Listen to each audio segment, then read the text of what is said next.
people on Facebook land and in YouTube and people watching later can see. Thank you guys for all participating and for being here. If I didn't welcome you by name already, please feel welcomed. I'm glad that you're here. Let me get back to my main screen. Today is January the 9th, 2021. I'm Rabbi Brian. I am your host here for what we're referring to as the Saturday service. It is a religious service that is spontaneous in a way. There's no set liturgy. I have an outline of what it is I plan for us to be talking about, but we will see how things go because this is live and that's part of it. I am today broadcasting from Bend, Oregon, B-E-N-D, Oregon. It's a, if you want to look up where that is, you can find it. It is cold here, and we're doing a proof of concept this morning, which is I have this dream in the future that when I run these services, I want to be able to travel and go to different places and to preach and to talk and to take all of you with me. And the idea is that when we're able to travel again, I should be able to go and give a talk on a Friday night and Saturday morning live in person, do this service with whoever's there, and to have all of you be able to join me as well and to join us for the discussion. And right before COVID, I had just begun doing hybrid classes and a few hybrid services, which were live and live in person and live on the web at the same time. And of course, as you know, the in-person part got taken away. But this is a proof of concept to see, can this work? I'm here in Bend. A friend allowed us to use their home here. And I want to see, can this work just from here? And it seems to be working so far. One downside is I'm not able to see everyone's faces quite as easily on the screen. So I will do the best I can to be going back and forth to make sure all of you feel welcome and seen. You might have to, if you see somebody has something really burning to say, I can't see everyone's faces at once this way. So Aviva or Carol or anyone, if you see somebody who just interrupt and let me know there's somebody who really wanted to say something.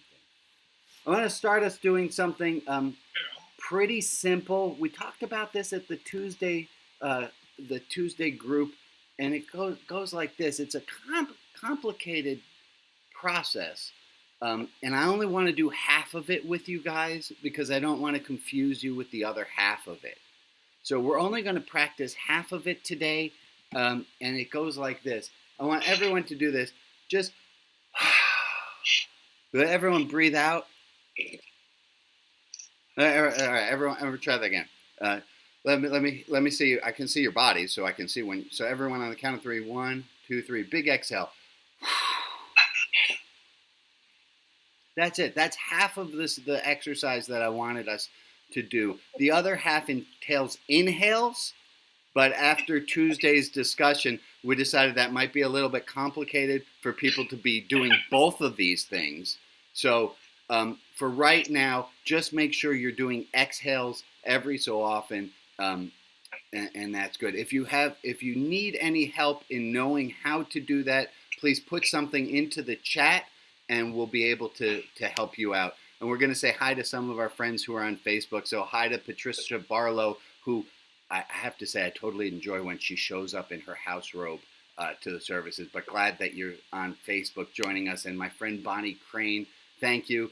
And also to my friend in Uganda, hi, Moja. Glad to see that you're here watching us and joining us as well. So let's do that again. Can we try that again, everyone, with a little bit of that exercise that I just taught you? So on the count of 3, let me see everyone. 1, 2, 3. Can you do that? Let me see. Yeah, that's why we're not doing the inhales yet, folks. Some of you have not quite gotten this down yet. Okay. I want to remind you that the chat window is open. I don't really monitor that. I can't pay attention to the chat room and everything else technology-wise. I want to thank Alex, who's always helping with muting people and making sure the technology works, and to thank Lee, who's taking some of the most bizarre creative notes. They're really fun, and she keeps track of what we're talking about when we're talking about things. Here's what I want to start with today. Here's a question, and you are not. I'm going to ask us. Let me ask us not. I don't. If I asked any one of you, and I said, "Hey," put in my headphones. uh-oh, wait a second, I just lost myself. Alex, there I am. Okay, sorry about that, folks. I panicked. Hannah Tyler, can I ask you for a second? Yes, you with the awesome glasses, storyteller friend. Yes, Rabbi. How are you doing today? Would you know how to answer it? Not to answer it, but would you know how to answer the question, how are you? I have a gut reaction of how I should answer that question. Yeah. I have like 5 real answers. Okay, and we talked some last week, and this is following up a bit on that. Last week we talked about what is our habitual response, and then what is, so if I just quickly, hey, Hannah, how are you? You might habitually answer, and you might say, oh, I'm fine. Right, but that's not where you might really be. And so if we were to ask a little further and we say, Hannah, how are you really doing today? I'm complicated. Yes, you are. Oh, sorry, that sounded really wrong the way that just came out. No, it actually sounded perfect. Okay, good. Yeah. It's complicated, isn't it? It's complicated, yeah. So I want to ask this question and look around the Zoom room, and I wonder if we could figure out how to answer this. How are we doing today? And do we have enough data to know how are we doing right now? How are we? Now, it's hard to know who's allowed to answer that question, but I want us to play with it for a moment. How are we doing? Who is we? Yeah, we as a group. There are about 50 of us here. We are here. How? Okay, so are we here? We could say yes, we're here. But how are we doing? We don't necessarily know the answer to that quite yet. We might know a little. Anyone have a sense how we as a group are doing? Wait a minute. We are here, but are we all here totally? We could be doing something else. We're not here in totality, giving everybody full attention. That could be. Jonathan Lax, it looks like your fingers want to say something.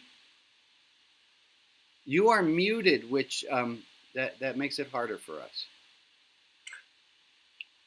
Jonathan Lax, there you are. We are exhausted. Yeah.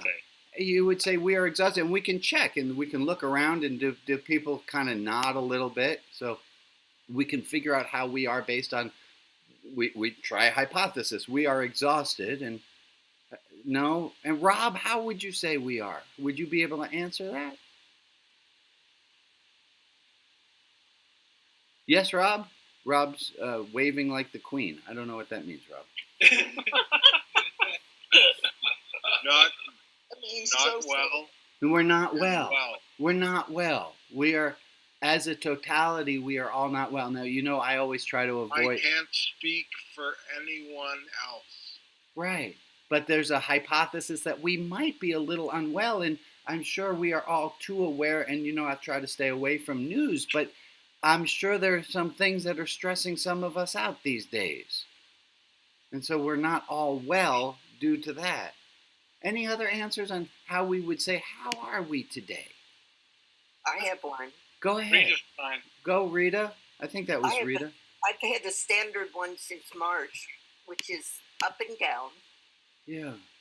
How are we? We're up and down. We can concur with that one? Yes. Okay. Yeah. So we are varied, and we are ups and downs. And let's keep a pulse on how we are. This is always, I don't think I've said this for a while. When I taught high school, every class, I would teach 3 Algebra 2 classes a day. And it was always different because it's a different group of kids. And every day the same group of kids might have a different feel to them. And there's a quote from, I think it was Oscar Wilde, and I'd ask if somebody would check me out and post it to the chat, because I didn't prepare this quote exactly, but it was Oscar Wilde who said, "The only honest man I know is my tailor, for he gives me new measurements every time he sees me. Emily, you like that quote? The only honest man I know is my tailor, for he takes new measurements of me every time he sees me. It's too bad he didn't have a mathematician. It is too bad. We're variable. We are variable. We're not one thing. We are. And we often stereotype or concretize how we think other people are. Well, that's just who he is. And we force them into this flat two-dimensional, and I think we do the same for ourselves as well. All right, I want to take a moment, take a breath, thank all of you. And I want to thank, I got a lot of love yesterday. Yesterday was my 51st birthday, the anniversary of my 51st birthday. My birthday was 51 years ago. And I'm feeling all the love. I'm really feeling all of the love. And there's this beautiful quote from Rumi. And Rumi says, what we must seek in our lives is not love, but all the barriers we have set up to keep us from feeling love. What we seek in life is not love, but to break down all the barriers that we have that keep us from feeling love. And I had a quote that I put up at one point that said, can you prove to me right now that you are not fully loved exactly as you are? Ponder that for a second. Can you prove to me right this moment that you are not fully loved exactly as you are? And I don't think any of you can prove to me that you're not loved right this moment. And maybe tuck that away. And my friend Emily, you taught me something about a week and a half ago, which said this. You said something about, well, when you want to make something stick, just swallow. Remember, you said, what? How'd you say that, Emily? Can you remind us? Yeah, when somebody gives you a gift of something, a compliment or something, Yeah, swallow it. just swallow it in. So here, I want to give this to everyone. Hey, guys, right this moment, just take it in. You are loved. You are loved. You cannot tell me you aren't. Well, you can tell me you aren't, but please don't. Good. All right. Well, everybody swallow. All right, everyone do it. And let's do our spiritual exercise that we started with. Some of you are late, so some of you, this might be a little hard. We practiced before you got here. On the count to three, let me see. And again, maybe next week we'll get to the second half of this, but for right now, we're just doing half of this spiritual exercise. And here, the spiritual exercise involves, it's called breathing. And this week, we're only focusing on the first half of it, which is an exhale. So let me see on the count of three. Everyone, let's do a little spiritual practice. 1, 2, 3. It was also pointed out on Tuesday that when someone's upset, we all say, take a breath, take a breath. And what you wind up doing is you go, oh! And that's not the part that calms you down. Let go of a breath. Let go of a breath. That's the part that calms you down. So everyone do it again, would you? And if you would all day today, and I know that's a lot of it, could you please make sure you breathe, or at least do the exhales the rest of the day today? Can I get anyone willing to do that spiritual exercise the rest of the day? Show of hands. I got a few. I am, because it's already 4 o'clock here. You have much less time to go, Jennifer. That is true. You and a few of you over on the other side of the pond have much less homework to do. You only have to breathe for maybe another 4, 5, 6 hours. The rest of us got a whole day ahead. Sorry about that. Okay, so we're going to go to a quote. I want to share with you a story, and some of you might know this story. I'm going to bring over, it is a story, and I did not practice the pictures ahead of time, so these pictures are coming out live, which makes it all the more fun. It is a story about an egg a carrot, and some coffee. How many of you, by a show of hands, know this little talk about the egg, the carrot, and these are some coffee beans? How many of you know the story about the egg? Yeah, you know it, Gillian. Other people? Anyone else know the story about the egg, the carrot, and coffee? I know. You know it as well? Fantastic. It's a good one. It goes like this. Eggs, by their nature, are really, delicate, right? They're delicate. They can break pretty easily compared to carrot and coffee. Eggs are delicate. I'm going to put the yolk inside that egg. Oh, it's yellow. You can't see it. All right. Eggs are, by their nature, they're delicate. Carrots, by their very nature, they're hard. They're roots. And coffee, by its very nature, it's kind of gross. If just coffee beans by themselves, they're kind of bitter. They're not really a lot of fun. The story goes that if you take any one of these and you add it to boiling water, something changes. And the egg goes from being delicate to what? Hard. It becomes hard. The carrot, which was a root which was hard, goes through boiling water and it becomes soft. It's like you guys know the answer to this. And coffee, you add hot boiling water to coffee, it becomes Tasty. It becomes Good. delicious. It's liquid. No, add plus milk and sugar. Yeah, I'm totally with you. I don't like coffee very much. I like hot milk and hot sugar, but as an adult, you gotta have, I like my frappuccinos. The Coffee changes the water. Coffee changes the water and transforms it into something different. So, do we all need to be more like coffee? Oh, And that's get better under adversity, kind of? Ooh, I No, like we that. all need to be like water. we all need to be. Some of you are all over this already. That's everyone up. No, this is great. So, and I think all of us are all three. I don't think any one of us are just one of them. But let's play with the analogy for a moment.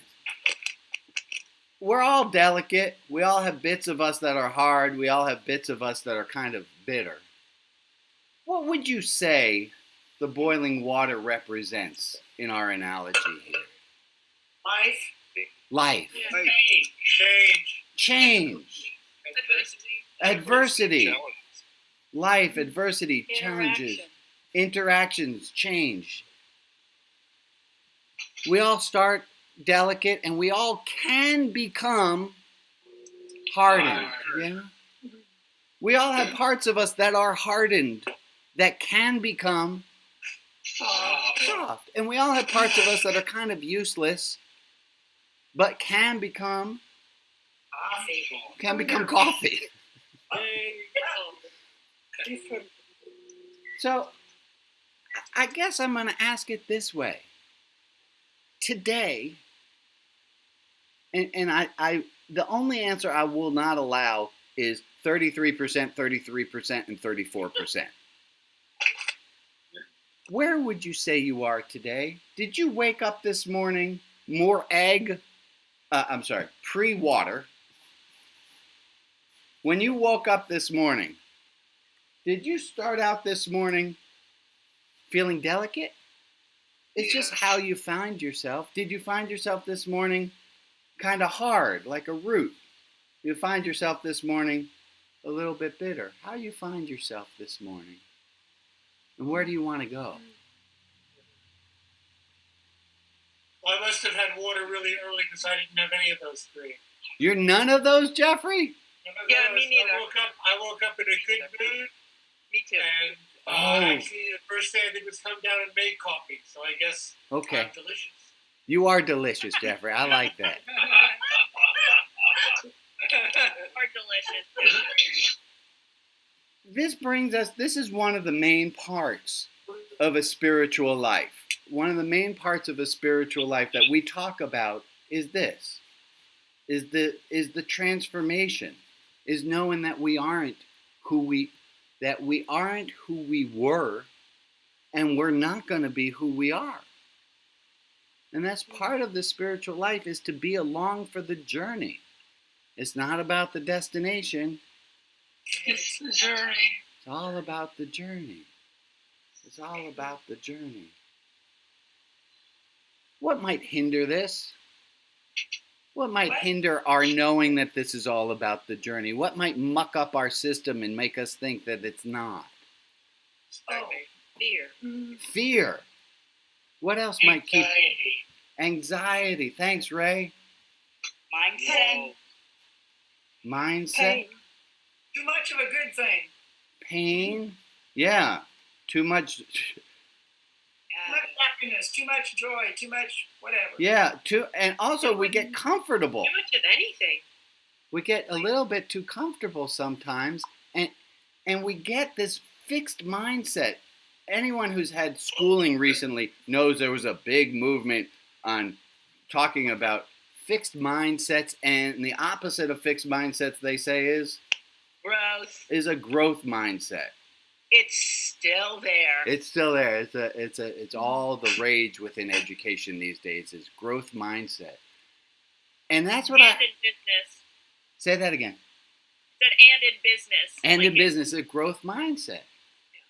And I think this goes to the quote about the tailor, that we don't want to see that as much as we would all like to think that we are who we are and this is who I am and this is me, and we're not. We all need to know life isn't like that. Life is all about change. And there's very little of it that's fixed. Okay. But you are still you. Right. You step into the river. There's still a river, even though you can never step into the same river twice. It's still a river. Are we? Right? It is. Yeah. All right. I will say I'm not. I love those. What's the biggest thing that's keeping you? What is the biggest thing that's keeping you from knowing that it all is flux, that it's all change, and you can't hold on to things as they are? What's the biggest thing that's keeping you from this religious mindset, the religious mindset of growth, this religious mindset of knowing that we don't always stay delicate, that we don't always stay fixed, that we don't always stay bitter, and that we're not always delicious in the other ones? What's the things that keeping your you? own viewpoint of yourself. That's fantastic, Amy. Hold on one sec. I want everyone to think of an answer that were I to, I'm not going to, but were I to say, hey, Candace, but I'm not going to say that. What is something that keeps you from being loose and open and knowing that none of this is fixed? And I want you to be able to answer that question in the first person singular. What keeps me from being fixed?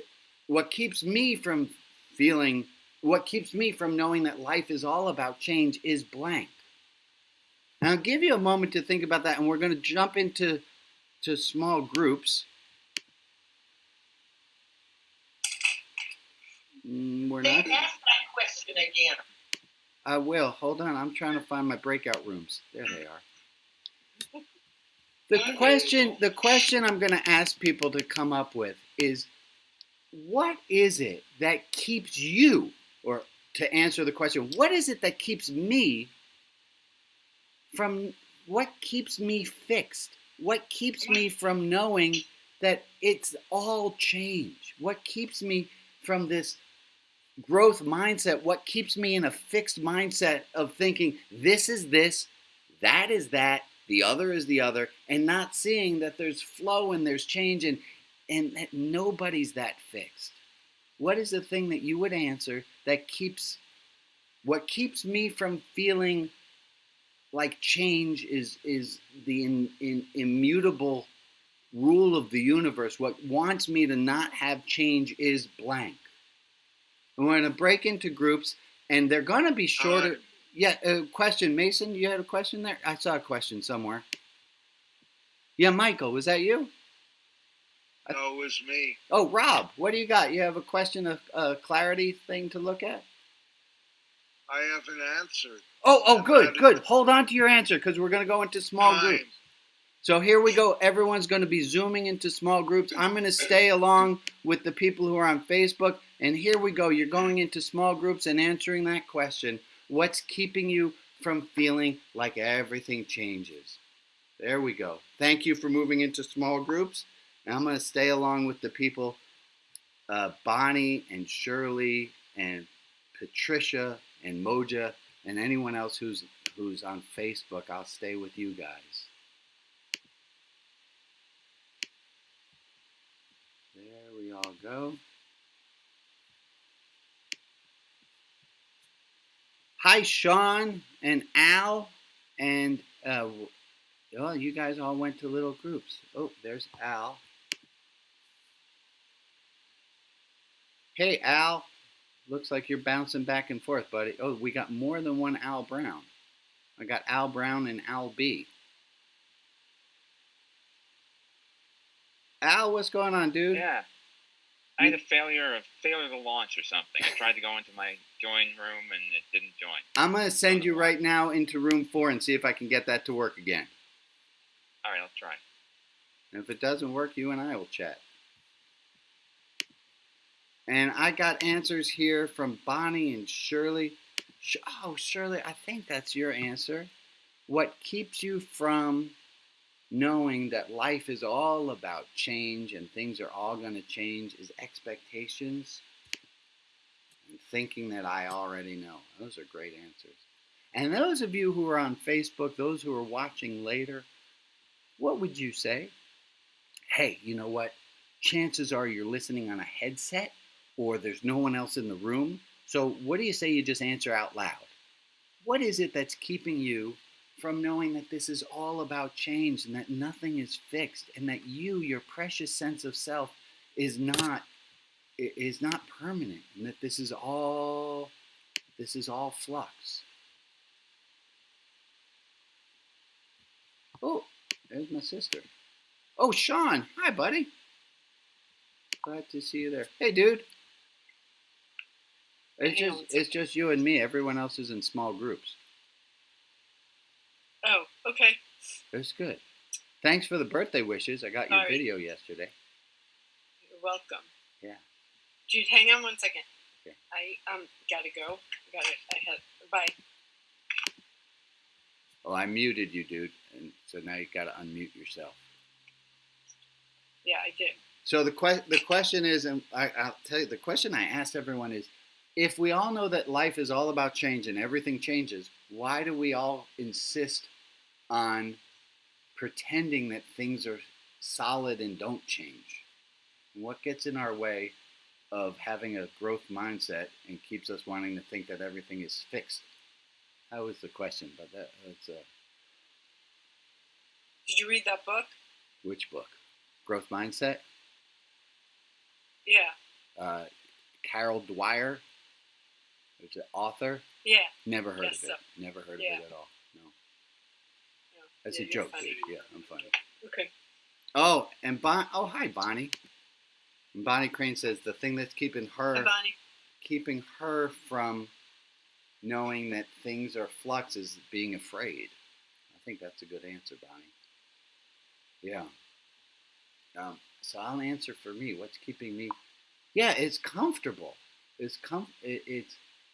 I like certainty more than I like doubt, and as comfortable as I can get in doubt, it's still less comfortable than certainty. I would rather know than not know. That's a control thing, right? Yeah, totally, right? We would much rather control, and even if I have to force things that change, and I have to force them into a box so that they don't change, I'll do it. It's not pretty. It's just how it is. Where are you now? We're in Bend. For my birthday, we came to Bend. Oh, yeah, you told me you were going to do that. Guess what? Yeah. What? We did it. Thumbs up. We're going to Walmart. It's like Bend. Is there a Walmart in Bend? No. Oh, look who's here. Come here, birthday girl. Oh, it's my birthday twin. Yeah, it's Uncle Brian's. Yeah. Hi, birthday twin. Yeah, it's me. Oh. Does she look Shoot. different? Oh, wait. Oh, snap. I don't even know what happened there. I got... Hey, Rabbi Brian No, here no. with What is that? Annie, who's not... God No idea. bless me. That was me. Annie and I meditated on Friday, and the recording of it just showed back up. She meditated with me for 20 minutes. Can you believe that? Wow. Yeah, I couldn't believe it. I did tell her I was going to pay her $20 if she did it. She did. $1 a minute? That's pretty good. It's pretty good. Hey, Ollie, if you want, on Monday, we do a 5-minute meditation, and if you sit with me for 5 minutes on Monday, I'll send you $5. Sound like a deal? Sorry, I'd do it for you, too. Ollie, why do you only have one fingernail painted? 2 p.m. my time, 5 p.m. your time. Oh, you have all of them painted. I only saw the blue one for a second. All right, everyone Hola, Enrique. Hola. Hola, hola. There you go. Yeah, Enrique, you don't know, my sister speaks real good Spanish. Ah, qué bien. Sí, qué bien, ¿no? Qué bien. Ah, mira, viene más gente. Es mi hijita.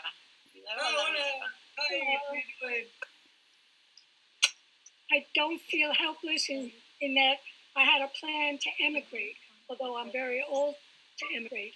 But that's what my husband's family had to do, and I would not live under a Trumpian dictatorship. No, absolutely.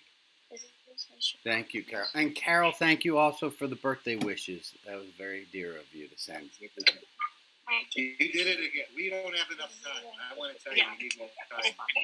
Poor Candace didn't even get to talk. So We actually had too much time. There was like dead silence for like a minute. So Michael, I apologize. It is never enough time. And there's a great quote that says there is never enough time unless you're serving it.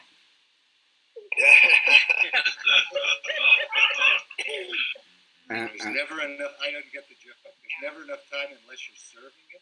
Yeah, if you're serving. Including In prison. Yeah, that took me a minute too. Oh, that's for you who are in conversation with our friend, the person in jail. Okay.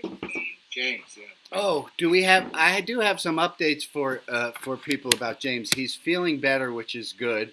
And Alex was so kind and bought him a typewriter for his birthday that just passed in December. Wow. So I got a typewritten letter from him, which was really nice. And he should be hopefully going down to a level 2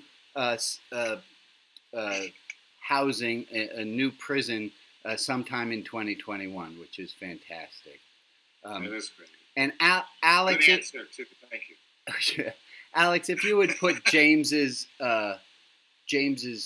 address up in the chat again. Anyone who wants a prison pen pal, James has got. He's a wonderful man. He has a great quote I just found in a pile of things that he wrote. He said, "I wish we could wash our hearts and do better with our hands." I thought that was just a beautiful, beautiful phrase. All right, so malleable. What kind of good answers came up in your group as to why is it we try to insist that things are as they are and we don't want them to change? What kind of good answers might have come up in your group that you want to share with the entire group so that we have some better answers to go with? Anyone have any brilliance that hit in their group? Yeah, Ray, what happened, bud? Well, I think part of it depends on your age. How's that? We look at things, as we age, we look at things differently. If you're younger, you're concerned about where am I going in my career, or I'm just going to bet you in the future, if you're sort of, you're no longer working, you're retired, you're sort of at the end of all that, it's like, okay, so do I have enough money to live? What will people think of me? What am I going to do to keep active? Those kind of things. So they're all fears. That our fears change. On, I hear you. Yeah, our fears change based on our age. Yeah. What else would keep us more wanting to be fixed and less wanting to be transformed? What else did we come up? Yeah, Michael, what do you got? I know you didn't have enough time. Well, from my experience in psychology, psychotherapy, it's missing out on a certain developmental stage. Yeah. There's a great, and I think that's a major problem in our culture, for me and in our culture. There's a phrase I only heard a few years ago. FOMO. You guys know this phrase? FOMO. FOMO. Fear of missing out. Yeah, that the millennial struggle. Yeah, that's me. The fear of. Well, Carol Ann Clausen Williams, you are one of the millennials that I love very much. Carol Ann, what else do you want to add to us? I just want to say for me it's my beliefs, my erroneous beliefs. Yeah. Because of missing out on getting the kind of tutoring I needed as an infant. I've done a lot of psychotherapy and been a psychotherapist, and I've traced it back to my infancy. So I have that woundedness of myself that I have to deal with constantly. And I don't know. Your question made me dizzy. Oh, I did my. It's a good day. I've done my job then. I get people think, and I want to say hi. I see my friend Denise has joined us, and I saw somebody else has just joined in. I wanted to say hi and glad you're here. Hi. So this is about part of our religious life. We know is about transformation, and the only thing, not the only thing, but the major thing that keeps us from being transformed is fear. And the biggest lever, if we can move one thing that would help us to transform more, would it be outside of ourselves or inside of ourselves? Let not everyone answer at once. Yeah, it was kind of a gimme of a question. Inside. The importance of a spiritual life is to be transformed. And as is attributed to Thomas Merton, he said, if the you of 10 years ago doesn't think that the you of today, yes, I'm talking to you. If the you of 10 years ago doesn't think the you of today is a heretic, you have not been growing spiritually. Oh, I love that. Isn't that a good quote? Put that up on chat or something. Yeah, now, Thomas Merton did not say this. If the you of 10 years ago doesn't think that the you of today is a heretic, you're not growing spiritually. What does it have to do with sheep? What does it have to do with sheep? Yes. You're going to have to clue me in on the pun there, Rob. You. Oh, the you. Oh. Yes. Oh. And underneath it all is time. Yeah. There you go. Time is what makes it impossible to have what we want. Time. Time is also the only thing that makes change possible. Right. It is. Right? We have time. And it's the only thing that keeps us from it. Yeah. So the idea is to try to make the best of our time.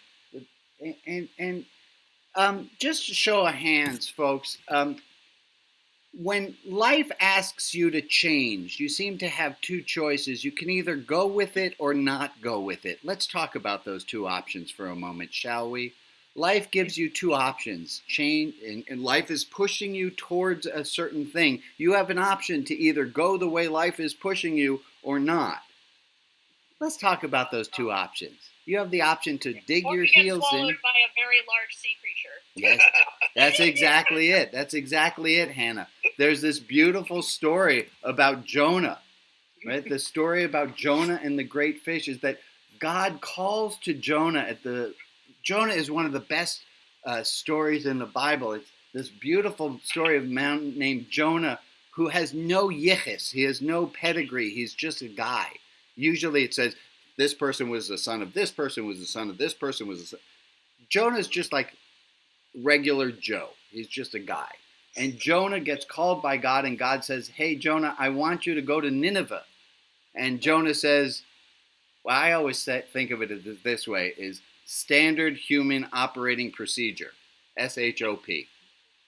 Standard, he goes the other way. Standard human operating procedure is the universe tells Jonah to go this way, and you're exactly right, Rob. Jonah says, I'm going this way, and Jonah hires there's a text tradition that says that Jonah hired the entire boat to go the other way. He goes towards Tarshish instead. And as we know, the sea gets stormy, and Jonah jumps overboard to keep everyone in the boat from dying. And that's when the great fish, I have no idea how this picture is going to turn out. Oh, yeah, baby, that's a great fish. There you go. And there's Jonah. He's an eye. The eye helps, right? So Jonah gets swallowed by the great fish because he tries to do the opposite of what the universe is calling him to do. Folks, I get this story so much.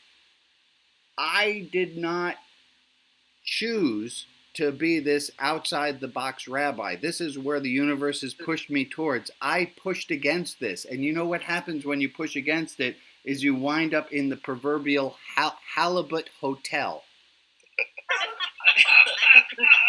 Thank you for laughing. I wrote that joke myself. Oh, that's a good one. And we it's have a special on Netflix.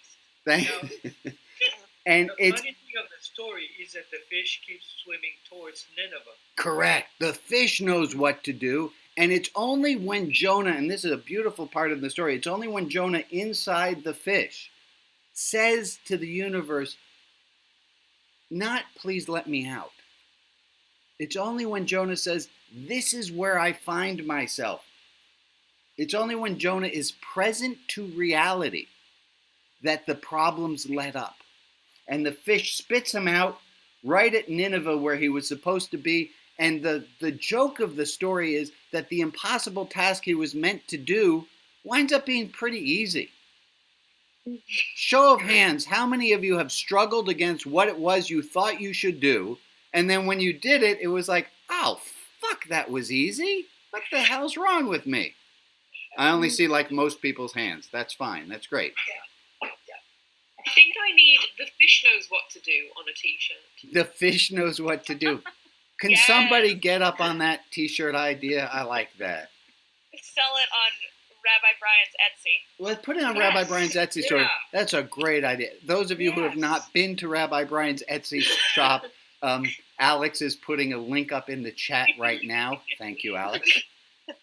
Shameless plug. Shameless plug, folks. Yes, this is a ministry. This is my life's work. I'm going to make a shameless plug, please, and I'm going to thank all of you people who have helped to support and who do help to support and make this happen. This is how this happens. This doesn't just happen. It happens because you all help this to happen. So thank you for that. So while we're there, there are 3 ways you can help. You can go to Rabbi Brian's Etsy shop. You can make a contribution to help, and you can invite your friends. Tell your friends, hey, Saturday, why don't you... Oh, you can't see that. That's over here. There it is.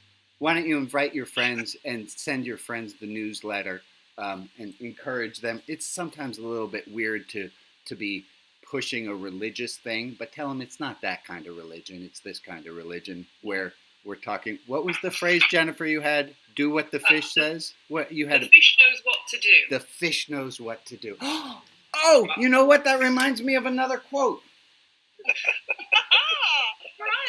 There's this great quote from Hafiz. And if you don't know Hafiz, you should. There's a great translation of his works by a man named Daniel Ladinsky. And Hafiz has this beautiful quote. He says, at a certain point, and I need you to hear this, and when I say you, I don't mean the general you. I'm talking to you, the person who's listening to this.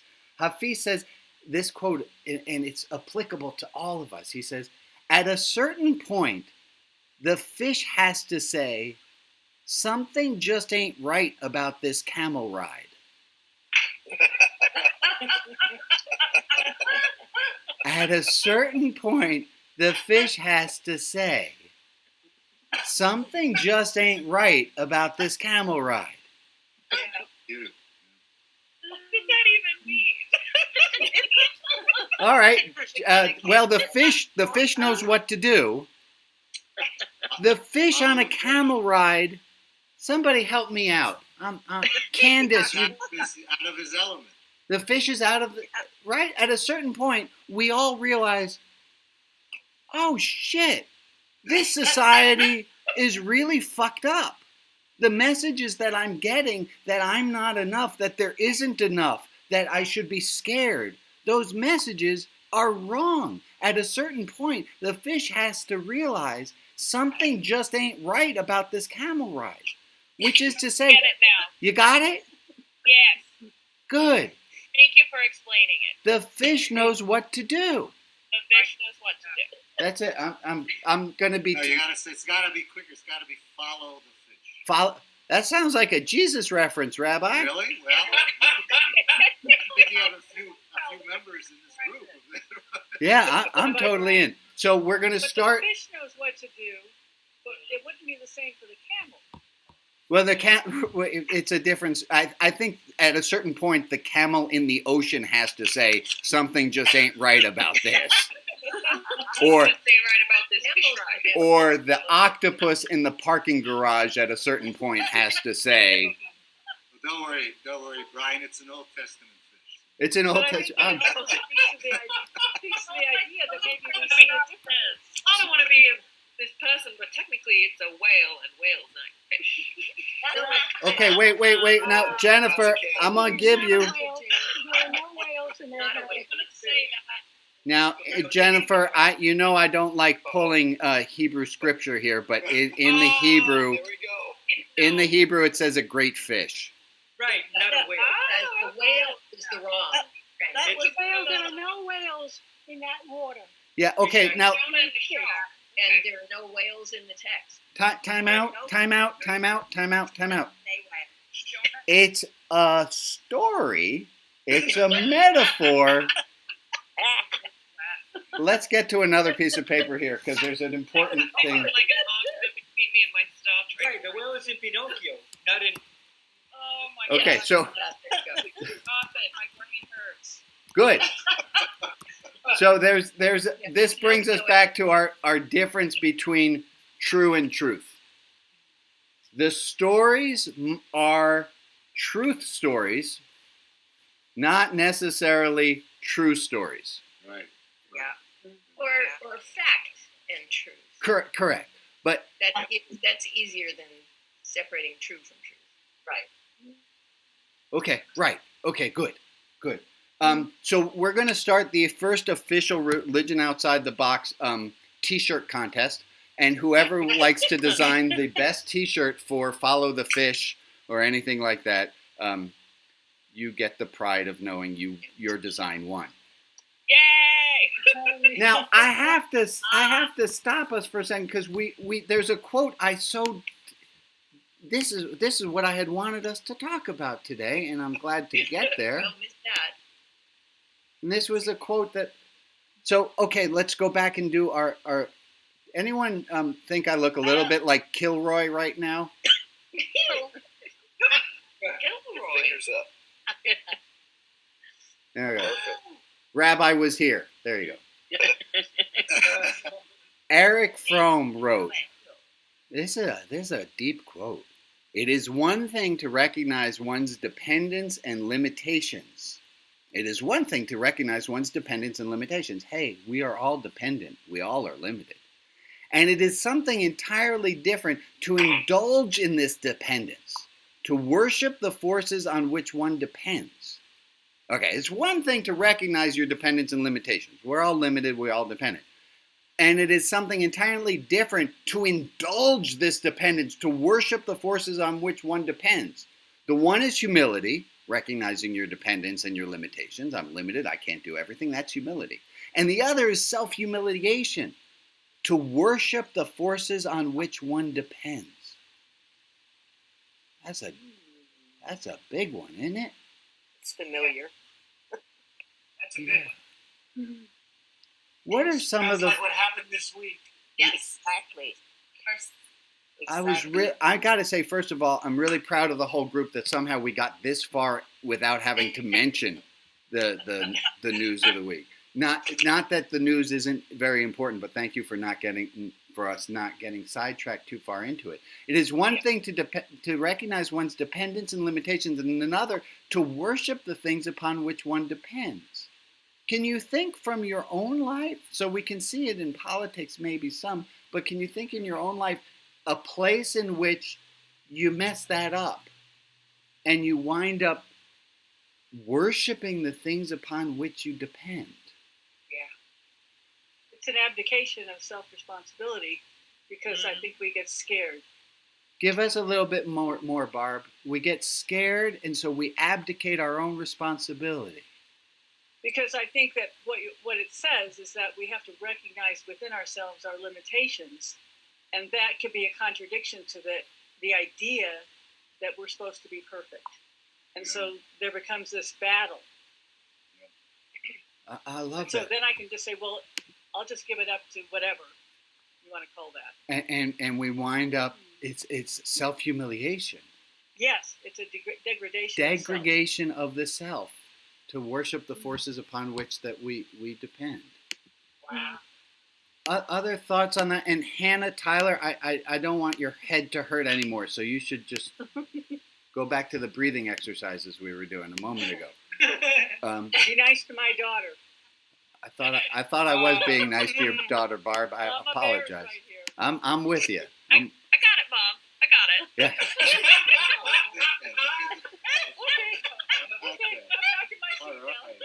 That's good. Someone else. Who else has got a thought about the difference here between Alma? What do you have? It's sort of because that's on its head. Wait. Start all again, please, Alma. It says it's one thing to recognize one's dependence and limitations, but one also has to accept that sometimes you have to recognize that your need for independence has to be scaled down. Oh, that we all are dependent. We are all dependent. We can't get away from that. We need to be working towards interdependence. Yeah. Yes. How many of us when would... you are getting older, you don't want to give up what you see as your independence. Right. I'm at that stage now. Right. So am I. And do we have any people who are in under octogenarians who are having the same problem as well, who don't want to pretend, who want to pretend that they are independent? Anyone here like to pretend that they're independent and don't really need... I'm all right. I'm a one-man army. I'll do this all myself. I don't need nobody. Absolutely. Absolutely. Okay, only most everybody. That's fantastic. Okay. Yeah. I think I've been sort of me and myself and I. Well, hold on. Joy, say that again, my friend. I think that recently I have been learning that interdependence is better than independence. Interdependence is better. Right. It's an ego hit, isn't it, though? To realize that we are not all of it. And I think that brings us all the way back. It brings us back to this idea of a fixed mindset and a growth mindset is if I am all by myself, I'm fine. I'm fixed. I don't change. I might be pushing that one a little bit. That's all right. Yeah. But you change every moment. We sure do. Could we say that there is a difference between being dependent and understanding there is interdependence? I see those different. Say that again, Ricky. Could we say that there is a difference between being dependent and understanding over-dependence. Yes. Yeah. We have to balance it some. We have to balance it. All right, folks, we are running towards a time boundary. I do want to hear, because we talked, boy, did we get a lot of thoughts out today. It's fantastic. I'd love if somebody said to you after this service, hey, what is it that you learned today? What is it? I would love to hear a sentence from maybe 4 or 5 different people. What is one thing that you're taking with you from today's service? What is one thing you are taking with you? Something that you learned, something that you're going to take with you. Carol Ann Clausen Williams, what do you got, my friend? I'm not so different than anyone else. And I always think I'm all alone, but I've got a lot of people here that are just like me. You're not alone. We're all raising our hands together. Amen. And we love you. And all of us aren't alone. And that was what we started at the beginning and hell, y'all are loved no matter however you want to pretend otherwise. And then another thing I learned is that your mother can't be 51 years old. My mom is not 51 years old. That is true. I thought it was her birthday. Well, she gave birth to, right. It's complicated. Yeah. I will say that ever since then. Your birth is her birthday too. It is. But ever since then, we've never been quite as close. You could say thank God. I heard another horrible version of that joke, but I want to get to more important things. What are other things that we learned? What are you taking with you? Yes, Jennifer. Something came up in the breakout room that was really amazing. What's that? We're always told to learn from our mistakes, but that comes with both the good side and the bad side, and you learn what goes wrong, and that can be really counterproductive, and it feeds into the fear cycle and stops us from enacting good positive change. And we've got to sort of keep positive mindset on that, and if you don't, then you're sort of constantly focusing on what went wrong all the time. Beautiful. So let's make a little bit of homework for ourselves for the next week of focusing on what went right. Give me some other things, because we talked a lot about fish, and I'm not hearing much about the fish in this wrap-up part. I think fish shouldn't be comfortable riding camels. And we think and it's a metaphor a little bit there, Stephen, so help us out with the metaphor. What might that mean for us? We really shouldn't be comfortable if we're not in the right place, and we should constantly be looking for where that right place is. Amen. Go where you are celebrated, not where you are tolerated. Amen. Kip, you had something you want to add? Yeah, I don't know if I can wrap it up in one sentence, but and my take may be different on this, but for those of us who deal with anxiety, being able to have that as a limitation and a dependency, because it is a dependency to feel anxious. Yeah. But to have the faith to step back and to take 10 minutes of surrender and just fucking sit there and not worship that anxiety and not feed it, but just say, I'm feeling anxious and I'm going to sit here and then I'm going to do what I'm going to do. Amen. Amen. Maybe Can I get an amen for that? That's where the phrase fish out of water comes from. It might be where the phrase fish out of water comes from. I feel like a fish out of water. Yeah. Yeah. And we should when things are wrong. We should feel wrong in this fucked up society. We should feel wrong when beauty and money and power are all the things that are worshipped. We should feel wrong about that. And good for us for being uncomfortable in it. Okay, we ran a little bit over. Stick around for virtual birthday cake, which is usual virtual donut hole time, but in honor of my 51st birthday, which was yesterday, we're changing it to virtual birthday cake.